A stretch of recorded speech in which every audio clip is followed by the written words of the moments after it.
Hey everybody, what's up? Welcome in to the Athletic Football Show, Fantasy Football Edition presented by KFC. Michael Beller and Brandon Funston here with you. Week 5 of the NFL season just about to get underway. We've got Broncos and Colts kicking off tonight, at least if you are listening to this on the day that it publishes, Thursday. So a big Week 5 slate ahead of us, Brandon Funston. We're going to talk about quarterbacks on this episode of the Athletic Football Show. How you doing, my friend? I'm doing all right. How about yourself?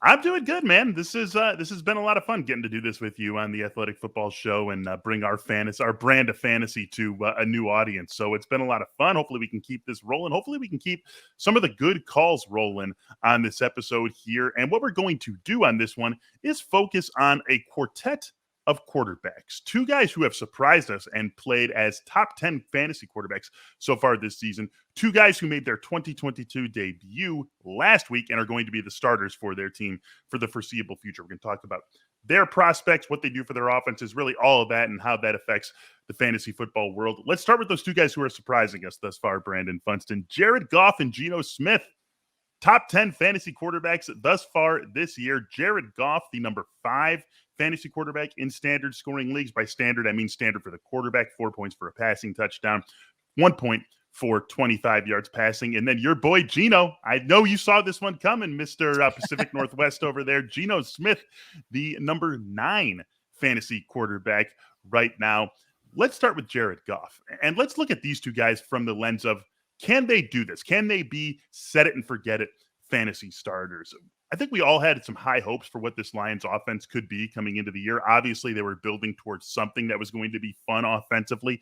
I don't think too many people saw it being this good this season, but it's not a huge shock to see the Lions among the best fantasy offenses. So can Goff, who we've seen a year like this from before, be this sort of guy who you're not talking about as a streamer function, you're talking about as a guy you can rely on most weeks for just being your starter?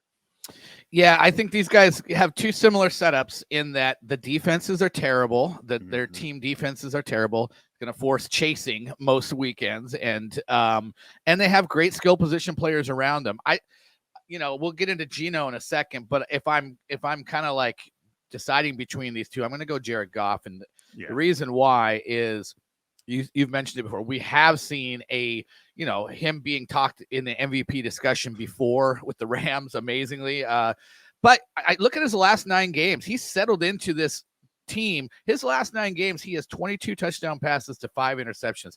That's a 41 touchdown full season pace. I mean, that's over half of a season. You're talking about him going out and doing what he did last week without Amon-Ra St. Brown, without DeAndre Swift. Yeah. He made a star out of Josh Reynolds, made a star out of TJ Hawkinson, Jamal Williams, and guess what? They're going to get Jameson Williams here in a few weeks, So to me, I feel like he's safer. He's a guy that, like, when I look at a Matthew Stafford maybe or an Aaron Rodgers, these guys that are kind of were in the back end of the QB1 class, like, I could easily make a case that, especially against Matt Stafford. It's funny that, it's his former team, the guy that replaced him, but I would take Jared Goff over Matt Stafford right now. I just absolutely would. The Rams look a little bit busted right now in terms of that passing game, other than Cooper Kupp. So, so Jared Goff, I think you can make that easy, argument that he is a potential every week starter. I think he's there. I really do. And I'm not saying he's going to be a top 5 guy, but I just think he's there. It's the dream fantasy setup. You've got, as you said,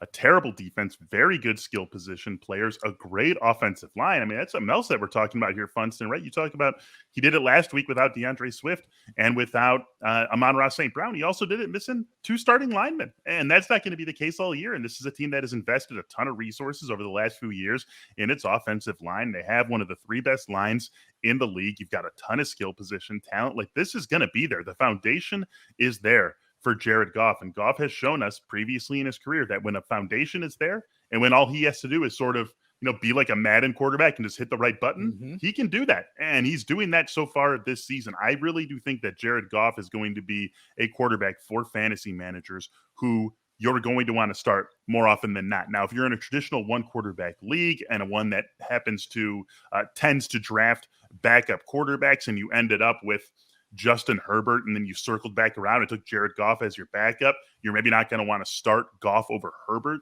every single week the rest of the season, but you've got a legitimate trade chip. You've got someone who should be viewed as a top 10, top 12 quarterback, someone who can be relied on as a starter for the rest of the season. Love what they're doing with that offense in Detroit. Maybe this team sneaks into the playoffs also as a wild card based on the strength of that offense, because we know the defense really isn't going to be doing it for them this year.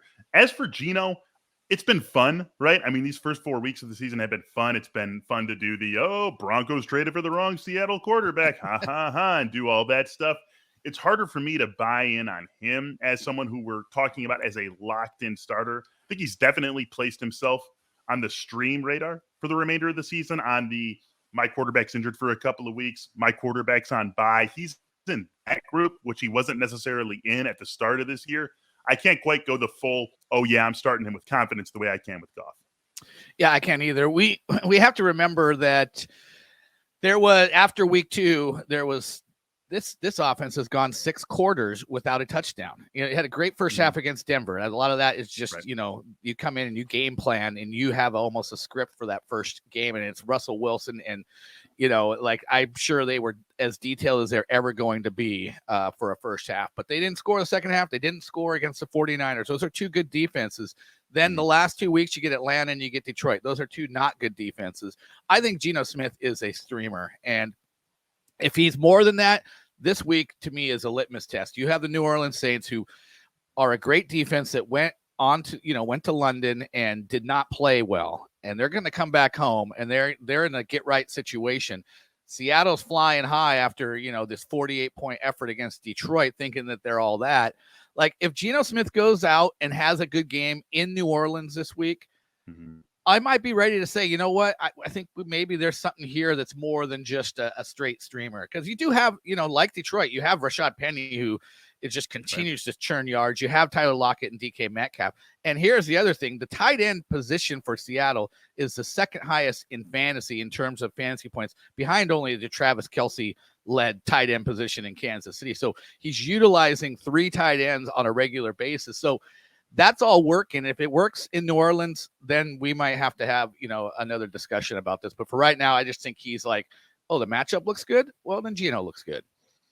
Yeah, it's funny, right? Because you look at last year with the Seattle team, and when you have Russell Wilson as your quarterback, it doesn't really matter who your play caller is. You're running the Russell Wilson offense. That's just the sort of player he is, the sort of quarterback he is, and the sort of status that he earned with how great those offenses were in Seattle all those years. But now with Russ in Denver and with Geno as the quarterback, we're sort of seeing the Shane Waldron offense really for the first time. And there's some interesting things happening with this team and just that foundation that's around him. You really call out those 3 big names, DK, Tyler Lockett, and Rashad Penny. I mean, that is a really nice wide receiver 1, wide receiver 2 running back. And there's a lot of there's a reason why you could come into this season and be excited about the 2023 Seahawks and what they might be. And it sort of is a knock against the guy who we're talking about here, because that presumes that he can't be the quarterback who gets them to that level. And I think that's probably still true.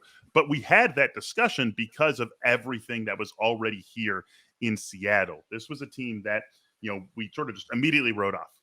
Right? They traded Russell Wilson to Denver. Yep. That's it. This is a season that we don't even really need to care about Seattle for. And that, is understandable, especially as a knee-jerk reaction to the Russell trade. But it also ignores everything that was still good that was in Seattle. And there was a lot of good that was still on this team. And it's still here. And now Geno has shown that he can be someone who takes advantage of all those great things that are around him. And I agree with you. This New Orleans, to me, it's like, if he has a good game against New Orleans, if he goes like 250, let's just say 250-2, not carrying his fantasy teams, but performs well, that's it. I don't think we really need to have any more questions about Geno. He's on the stream radar for sure. If you're in dire straits at the quarterback position, maybe you're starting him for a few weeks in a row. If he has a bad game, this is a good Saints defense, but not a great Saints defense. It's not the group that it was as recently as a couple of years ago. Marshawn Lattimore is the sort of guy who can X out a receiver, and so that'll be interesting to see him against DK Metcalf in this one. But if he doesn't show up in this game, then maybe we are talking about him as a guy who can take advantage of the worst defenses, Atlanta, Detroit, as you mentioned, but we stay away from him. What I'm interested in this game is that this is one of those, good but not great defense. He's seen this so far this year is great defense and bad defense. He really hasn't seen anything in the middle, and that's what he gets in New Orleans.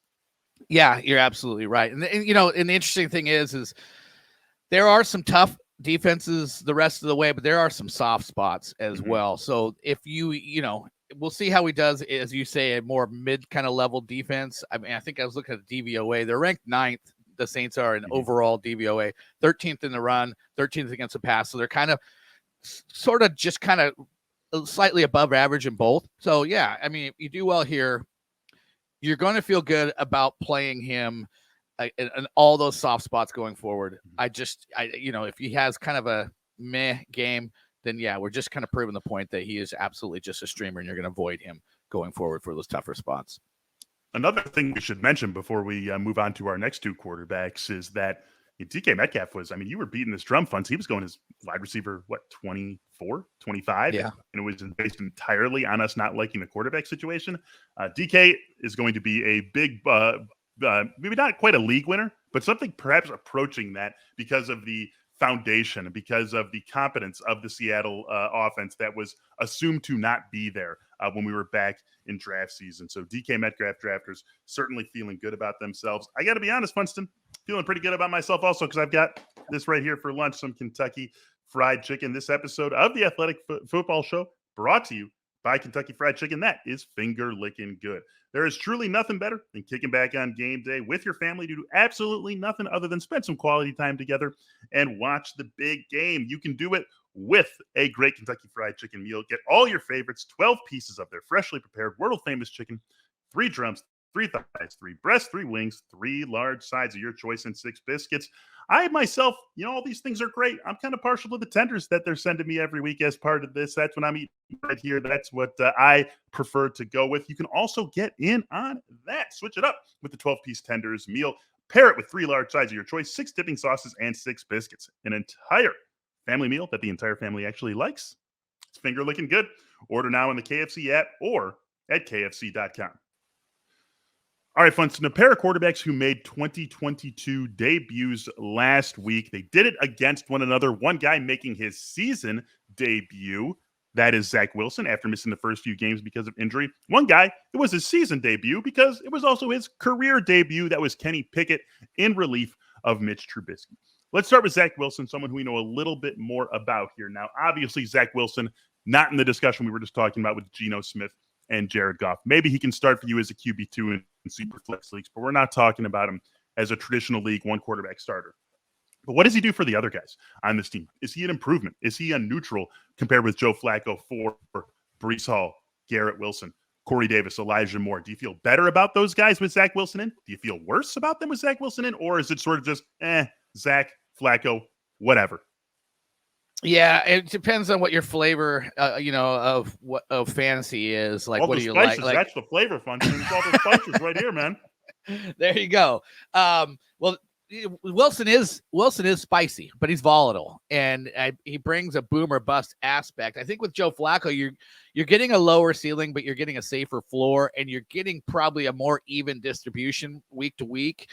With Zach Wilson, I feel like there will be weeks when Elijah Moore goes off and Garrett Wilson does nothing, and there will be big plays that are mixed in there that you're not going to get from Joe Flacco. So like I said, there's just a level of volatility. I mean, here's a guy who has, I think, 13 interceptions and 10 touchdown passes. He's not completing. I mean, he's completing 50% in his first game this year. He was below 60% last year. Like, he's not. There's a lot of issues with him still to get to a competency level that you want him to be, but he's got a big arm and he can move around and he can extend the plays that Joe Flacco can't. So you're going to get a little bit more playground stuff out of it. And, it's going to be fun to watch sometimes, but it's going to be agonizing if you're a Jets fan sometimes, or if you're playing a Garrett Wilson or chasing a Corey Davis after a big game. And then you get, almost goose egg. So yeah, I mean, in a way it makes me like leery of the Jets receivers I do roster, in that I think there's a level of inconsistency about to be, back in play here. A few really nice throws from Zach Wilson in that game against the Steelers last week. A few, Zach Wilson-y type of throws as well. But the way I think about it with these guys, and especially with the receivers, Breece Hall, I think, is a different animal, and it doesn't really matter who the quarterback is. It looked like he took over the clear number one role in the Jets backfield last week over Michael Carter. Michael Carter's going to be involved, but everything you look for out of the backfield, we were getting it from Breece Hall last week, whether it's Zach Wilson, whether it's Joe Flacco. I don't really think it has an effect on him. But I look at these Jets receivers, and especially Garrett Wilson, Elijah Moore, even Elijah Moore, who had an ADP around wide receiver 30 or so, right in that range. Like either of these guys, when you were drafting them, certainly Garrett Wilson, you weren't really thinking like, all right, this guy's a locked-in starter for me. If I can get an average of 12 half PPR points out of him every week, this is awesome. If I get 10 half PPR points out of him every week, this is awesome. We didn't really think about these guys like that. We thought about them as maybe being ceiling guys, maybe guys who can draft as, in Elijah Moore's case, wide receiver 30, he's wide receiver 15. In Garrett Wilson's case, I draft him as wide receiver 45, he's a top 30 wide receiver. That's what you were building your team as when you were picking these guys. And so I like Zach Wilson for them because of that ceiling. I don't really need floor out of Garrett Wilson. That's not really what I'm looking for out of Garrett Wilson. I want those big blow-up games out of him when I'm going to be starting him, because most likely I don't need to start him every week if he's on my team. Elijah Moore, a little bit different, where maybe you want that floor from him more, but still someone who you were drafting for the ceiling. You weren't drafting him to be wide receiver 30. And so Zach Wilson, for all the faults that he still has, I think we would all agree that for the full range of the season, he's going to have more ceiling for those players. So we haven't seen it yet. Obviously, it's just been one game, but there was some good from Zach Wilson in that game. And I do think that he's going to give more ceiling to these receivers. So slight uptick. If I have Garrett Wilson, if I have Elijah Moore, I feel better about them achieving the upside they came into the season with Zach Wilson as their quarterback versus Joe Flacco. Yeah, I don't disagree with that at all. I mean, I would like for Corey Davis to kind of fade away, and just sort of got it. Still sort of got it. Yeah, and and yeah. So it is a little bit concerning about the distribution. And Tyler Conklin didn't go away either. So and Breece Hall is in the mix in the passing game. So there's a lot of mouths to feed there. You assume that the talent generally will bubble up, and it would end up with Elijah Moore and Garrett Wilson getting the majority of it. I had to do a rest of season rankings exercise this week for one of our writers who does a trade value chart, and I had a hard time ranking these guys for the rest of the season. I kind of ended up putting them in the low 30s back to back. I don't know that I feel better about Elijah Moore or Garrett Wilson. Like, I mean, do you have a strong lean one way or the other on those two? No, not at all. I would seen this year, I would actually sort of lean Wilson, but it would be based on 4 games that I don't really want to plant a flag on. Right, exactly. So I think we're talking 2 wide receiver 3s. Where they land is a little bit, but that's kind of the general range. And you're going to get, like you said, you're going to get top 15 weeks out of both of these guys, scattered throughout the way on the rest of the way of this season. All right, let's look at Kenny Pickett here. This was a change that had to be made. I think it was made in kind of a strange way. If you were so ready to turn away from Mitch after one whatever half against the Jets, why didn't Kenny Pickett just start that game? I don't know what we saw in the first half of the game against the Jets that we didn't see previously this season, but whatever. Kenny Pickett came in that game. He is now the starter for the Steelers going forward. He has a brutal start to his career as an NFL starter. He's going to see the Bills, the Eagles, the Dolphins, all in. I don't know if it's quite in succession, but they're among his first 4 games. So just a brutal start to his career. But he's here. He's the starter. And he looked all right, Funston. Through the 3 interceptions, only one of those could maybe be credited to him. We had one go through hands. One was a Hail Mary at the end of the game. So whatever on those 2. Otherwise, completed all 10 of his other passes. 4 targets to George Pickens among those 13 pass attempts. George Pickens got some life breathed into him here. And he's the one who I'm most excited about. But I think, Funston, for everyone on this offense, arrows up with Kenny Pickett. George Pickens can be unlocked. Deontay Johnson, I think they can maybe find a little bit more from him. As for Najee Harris, he's still going to be dealing with that terrible offensive line all season, but at least this offense feels like it might have a little bit more juice to it, and that's always good for the running back. I feel a little bit better about all my Steelers with Kenny Pickett as the starter than I did with Mitch Trubisky as the starter. Yeah, he threw 13 passes. He has yet to see one of his passes hit the ground. They all landed in somebody's arms. So, yeah, and as you mentioned, it's arguable whether the second – definitely one of the interceptions was a Hail Mary. and one of Whatever. them was off of receiver's hands, and Yep. so you can't.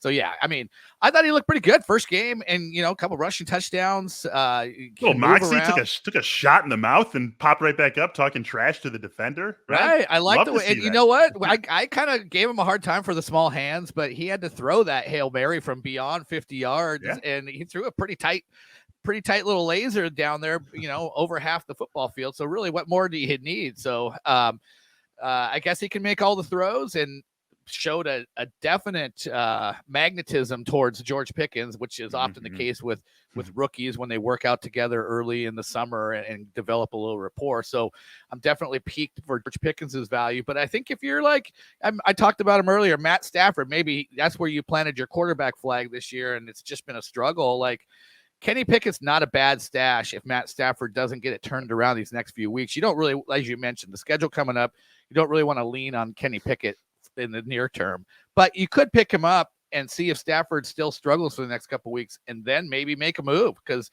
I mentioned you're going to get some numbers with the legs. Yep. And you got, like we've talked about with all these guys that we've talked about today, they all have legit weapons to work with. So reasons to feel optimistic about all these guys. Hey, man, Kenny Pickett these next few weeks. I mean, tough defenses, but they're probably going to be chasing. There's probably going to be a lot of volume for Kenny Pickett in those games. And it's this Steelers defense down TJ Watt.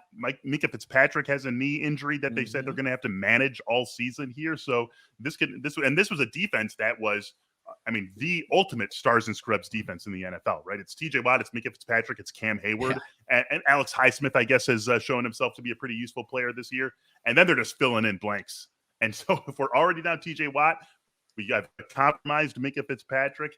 Cam Hayward had a little bit of nothing of an injury, but still something. And he's a guy who's in his mid-30s. Like, he's another guy who, like Jared Goff, like Geno Smith, could have that tailwind of a bad defense, fantasy tailwind of a bad defense for him the rest of the season. But very interesting. Always fun to get new blood at the quarterback position. These four guys certainly providing it in this 2022 year. That will do it for this episode of the Athletic Football Show, Fantasy Football Edition, presented by KFC. For Brandon Funston, I am Michael Beller. Thanks so much for being with us. Good luck. We'll talk to you soon.